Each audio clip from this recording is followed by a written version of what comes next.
జగ్గయ్యపేట పట్టణ ప్రజలకు శుద్ధమైన నీరు నిరంతర సరఫరాతో అందించే లక్ష్యంతో భారీ స్థాయిలో పైప్లైన్ పునరుద్ధరణ పని ప్రారంభం కానుంది. మొత్తం 84 కోట్ల రూపాయల యుఐడిఎఫ్ నిధులతో చేపట్టనున్న ఈ చారిత్రాత్మక ప్రాజెక్టు పట్టణ నీటి వ్యవస్థలు పూర్తిగా మార్చబోతోందని స్థానిక శాసనసభ్యులు శ్రీ శ్రీరామ్ రాజగోపాల్ తాతయ్య తెలిపారు. ఈ రోజు ఎమ్మెల్యే శ్రీరామ్ రాజగోపాల్ తాతయ్య మరియు municipal chairman Rangapuram Raghavendra, UIDF engineering అధికారులు కలిసి హెడ్ వాటర్ వర్క్స్ నుంచి పాత పైప్లైన్ మార్గాలు, కొత్త ట్యాంకుల నిర్మాణ ప్రాంతాలను పరిశీలించారు.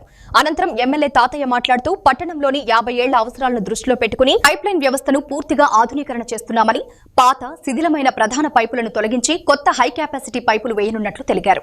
అదనంగా 100 HP సామర్థ్యం గల 3 కొత్త మోటార్లను ఏర్పాటు చేయబోతున్నామని, వీటి ద్వారా ట్యాంకులకు నీటి సరఫరా మరింత వేగంగా సమృద్ధిగా జరగనుందని అన్నారు. అలాగే పట్టణంలో ధనం బోర్డు, చెరువు బజార్, శాంతినగర్, గురుకుల పాఠశాల ప్రాంతాల్లో కొత్తగా 4 ట్యాంకులు నిర్మించనున్నట్టు తెలిపారు. జగ్గయ్యపేట పురపాలక సంఘంలో యుఐడిఎఫ్ అండ్ అమృత కింద మొత్తం 84 కోట్ల రూపాయలు మరి టెండర్స్ ఖాయమైపోయినాయి. మెగా ఇండస్ట్రీస్, మెగా వాళ్ళు పూర్తిగా వర్క్ చేయబోతున్నారు. జగ్గయ్యపేట టౌన్ మొత్తం మీద కూడా కొత్తగా ఓహెచ్ఎస్ఆర్ 4 ట్యాంకులు ఏర్పాటు చేస్తున్నారు.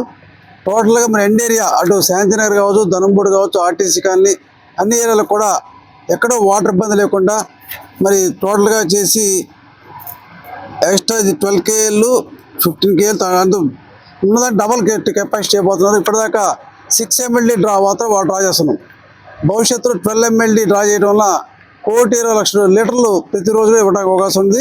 దీన్ని మళ్ళీ 1 year లోపల మ్యాక్సిమంగా జాన్యువరిలో శంకుస్థాపన చేస్తాం. ఆ రోజు మరి పార్లమెంట్ సభ్యులు వస్తారు, కేసీ శివనాథ్ చింది గారు వస్తారు. అదేవిధంగా పురపాలక సంఘ మంత్రులు కూడా ఇన్వైట్ చేస్తాం.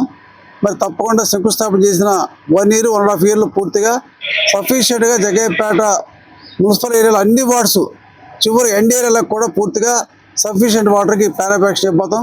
ప్రత్యేకంగా ఈ కూటమి ప్రభుత్వం నాయకు చంద్రబాబు నాయుడు గారికి, అదేవిధంగా పురపాలక శాఖ మంత్రులు నారాయణ గారికి, డిప్యూటీ సీఎం పవన్ గారికి, యువ నాయకుడు లోకేష్ గారికి ధన్యవాదాలు.